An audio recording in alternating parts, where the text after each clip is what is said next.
Hi, this is Miles McGuire from the Oshkosh Examiner, and thanks for joining us as we continue our conversations with the candidates.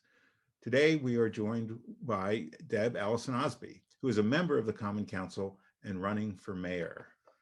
Thanks for being here, Deb. And thank you, Miles. The first question I have for you is just kind of the basic intro one. Tell us about yourself.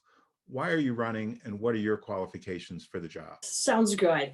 So as you mentioned, I am Deb Allison-Aasby. I am not originally from Oshkosh, but I have lived here since 1997. So I've been here, approximately 23, 24 years.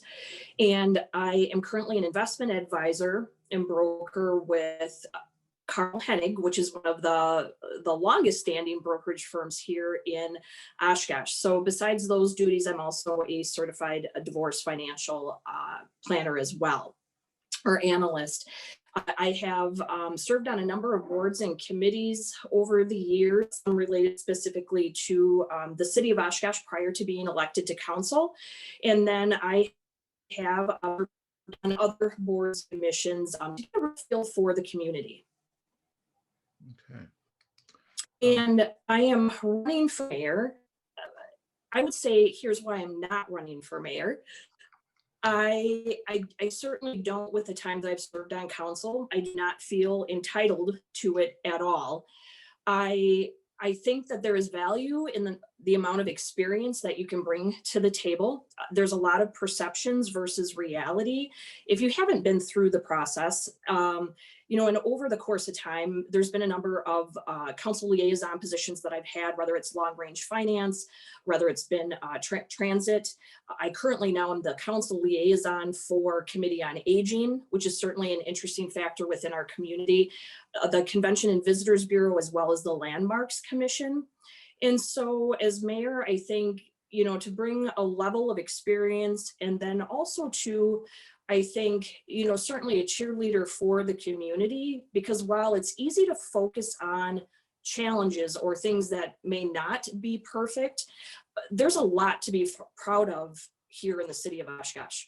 Yeah, okay. Well, as you know, Oshkosh has both a mayor and a city manager. And I'm wondering, how do you think that arrangement is working? And do you think there are ways to improve the relationship?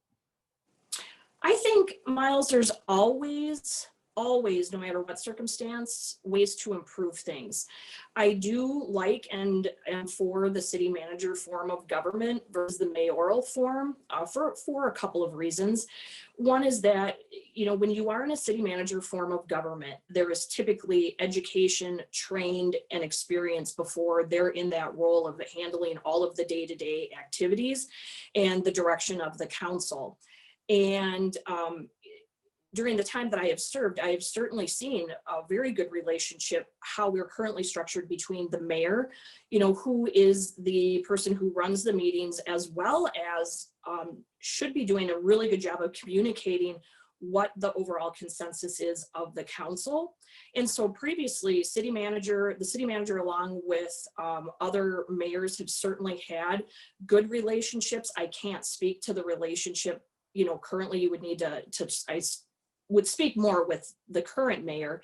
But my goal is that, in this form of government, it would be taking what the council has collectively decided is the direction of the city and work cooperatively and collaboratively with the city manager. Okay, all right. Now you've been in city government for a while, so you know that costs are a common concern. They come up all the time, and people worry about taxes and fees. And I'm just wondering, what would be your approach to address this concern?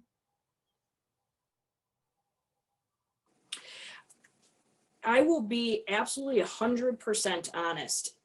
We have not mastered over the decades, not just since the time I've been on council or before. I think we really do our best to communicate, if there's going to be any changes in costs, fees, and taxes.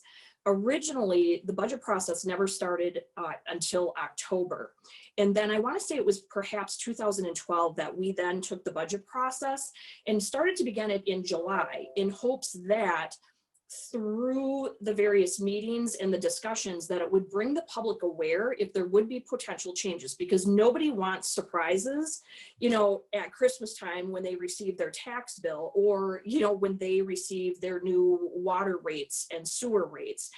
And I can tell you firsthand, I live with someone in my household, my husband, and he knows I talk about, the things that we talk about, but there is nobody more surprised when the tax bill comes or when the water and sewer bill comes than him, and I live with him. And so what is the easy answer to that? I think, again, it's just trying to communicate as much as possible, and then trying to get perhaps as much factual information as we can out.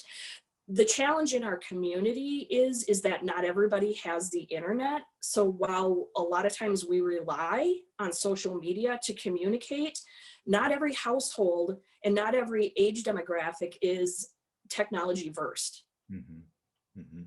But that is something that we'll continue to improve upon. Like, that's some of the reasons why we put things within, like, say, another bill to let people know, but we just have not found a perfect system to completely 100% satisfy the need in the community for knowledge. The next question is about the economy and what the city can do to improve the local economy, thinking about both steps to help business and steps to help individual workers. Sure, and that's a great question. And I think we do not have to recreate the wheel. We have a number of things in place.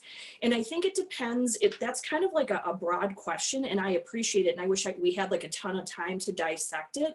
But, there's the broader approach, which is how do we help current businesses expand and, create additional opportunities within our community? How do we draw businesses in? And so that's a whole discussion in itself, which is, we do have tools and resources in place.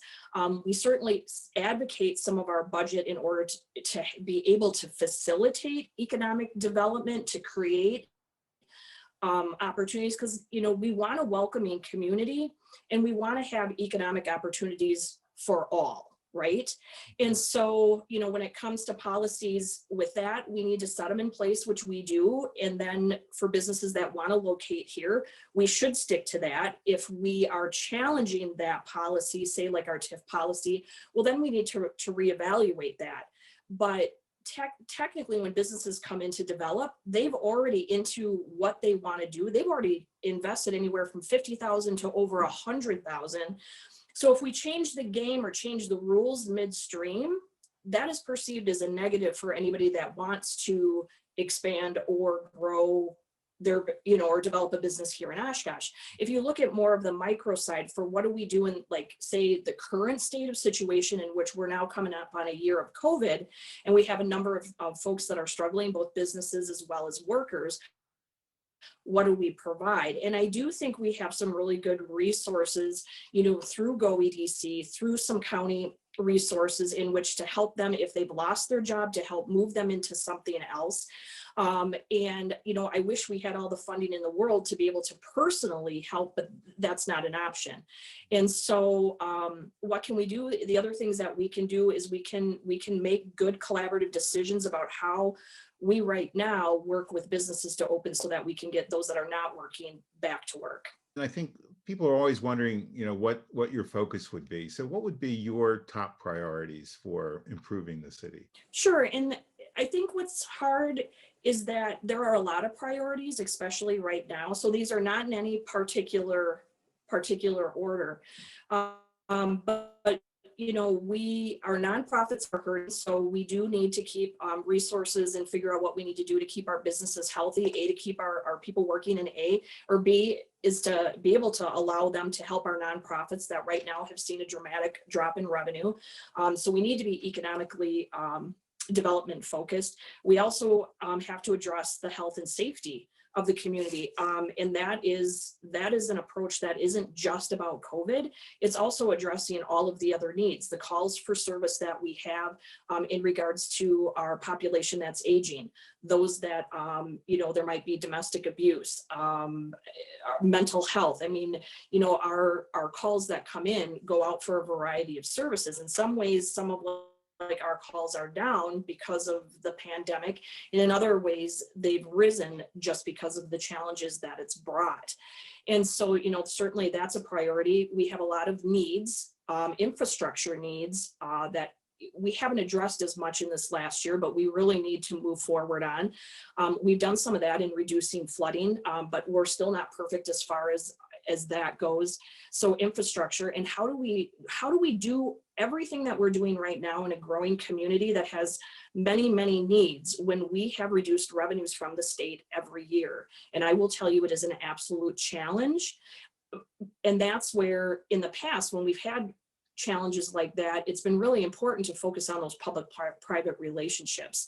So those are some of the things. And then of course, keeping our debt in line. There's a number of other fires that we have that are all priorities, but we have to multitask and try to address them all at the same time and not pick one challenge we have and divert all of our attention to doing that, because then we're going to have other fires that are going to build stronger. Okay. All right. Well, thank you very much for taking the time to chat and to answer these questions. I really appreciate it. Miles, I really appreciate you having me, and hopefully people will get out and vote February 16th for the primary.